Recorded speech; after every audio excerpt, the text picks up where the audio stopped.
Well, two pilots reported an out-of-this-world sighting last month. They say they may have seen a UFO while flying over Arizona. But now the FAA is releasing audio of the incident. Listen to this. And there was anybody above us that passed us like 30 seconds ago? Negative. Okay. The UFO. Yeah.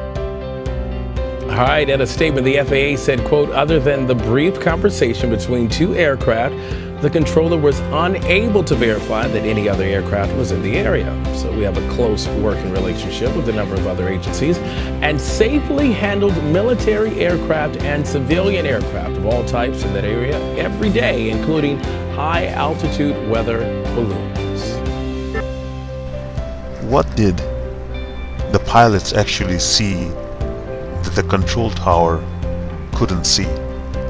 More importantly, why couldn't the control tower see what the pilot saw?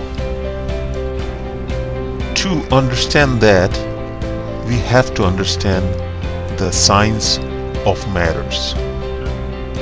So imagine we look at a familiar object, just a candle and a holder, and imagine that we want to figure out what it is made of. So we go on a journey deep inside the object and examine the constituents. So deep inside, we all know you go sufficiently far down, you have atoms. We also all know that atoms are not the end of the story. They have little electrons that swarm around a central nucleus with neutrons and protons.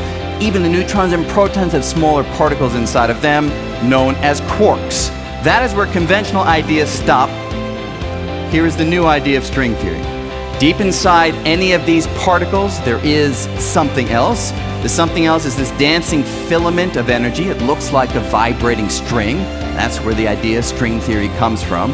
And just like the vibrating strings that you just saw on a cello can vibrate in different patterns, these can also vibrate in different patterns. They don't produce different musical notes, rather they produce the different particles making up the world around us.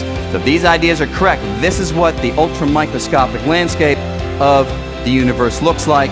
It's built up of a huge number of these little tiny filaments of vibrating energy, vibrating in different frequencies. The different frequencies produce the different particles.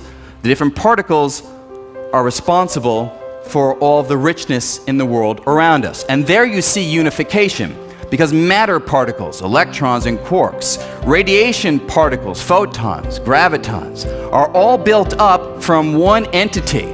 So matter and the forces of nature all are put together under the rubric of vibrating strings, and that's what we mean by a unified theory.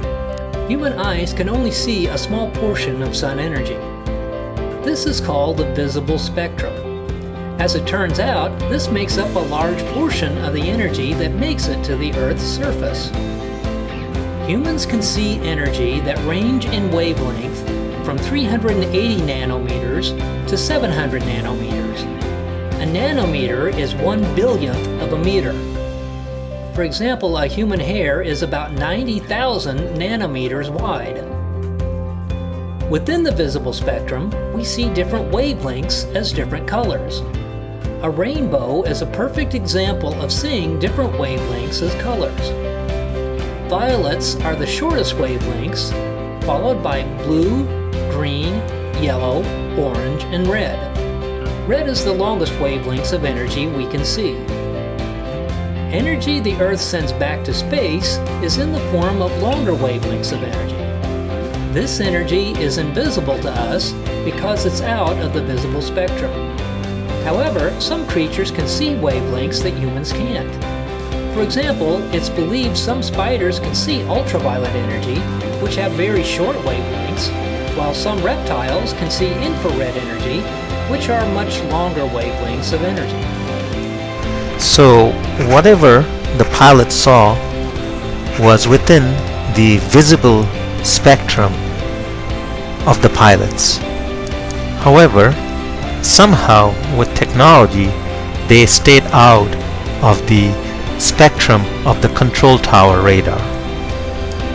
Hence, the control tower never saw it. So, different vibrating strings can make different materials. In theory, then, it's possible that the orientation and the vibration of the strings can create two different realms existing in the same space and time, yet they are not directly interacting with each other.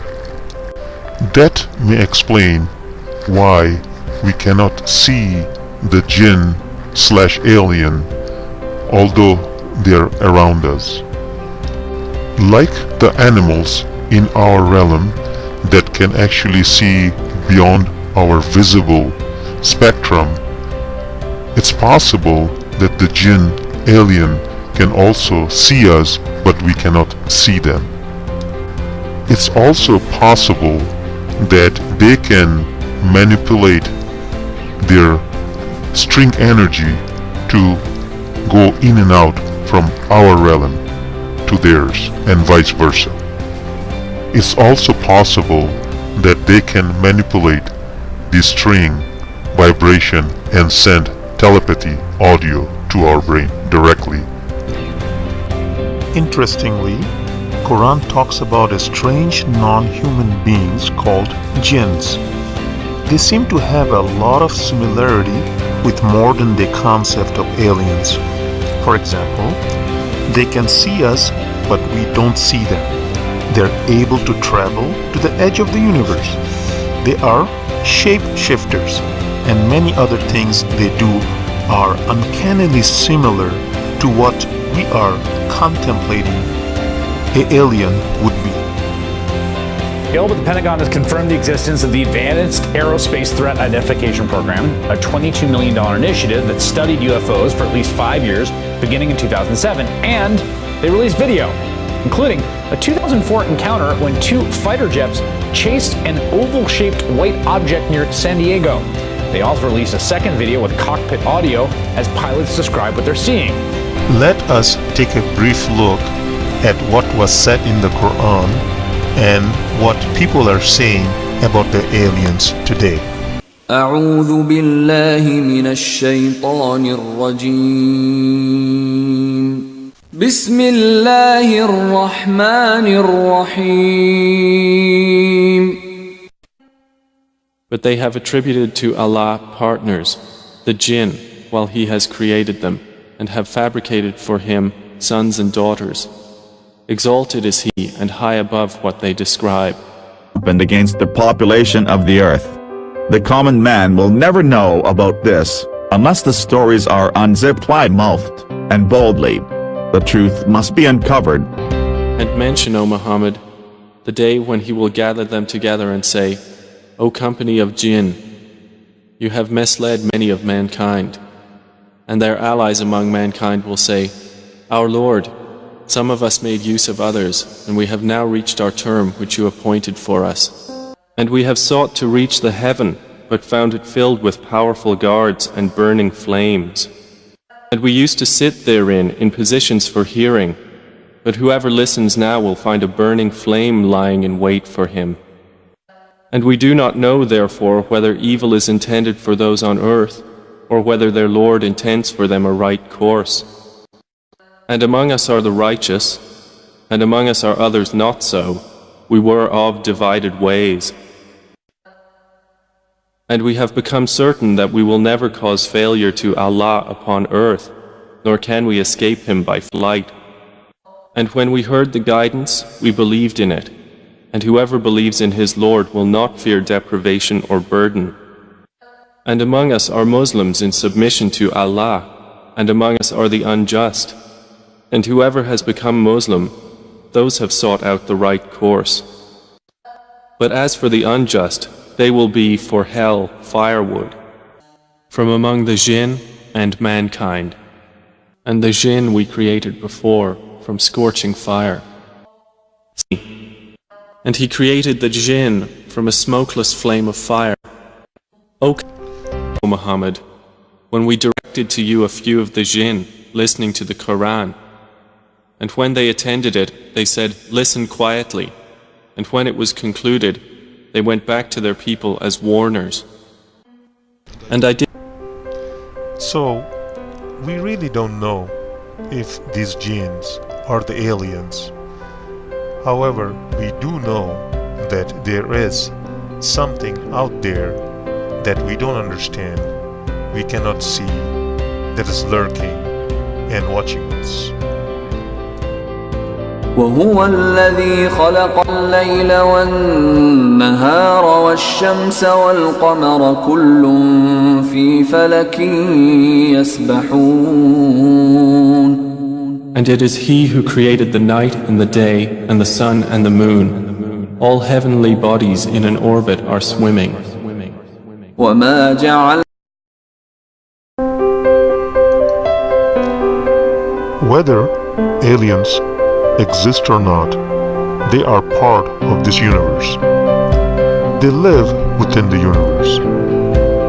So, they are bound by the same physical laws that dictates the universe. Quran states, Alhamdulillahi Rabbil Alameen, meaning, praise to God, Lord of the worlds. Here, the worlds is plural. So, be certain that aliens, if they do exist, is not outside the realm of the creation of the higher power. The higher power, whom we may call Mother Nature or God.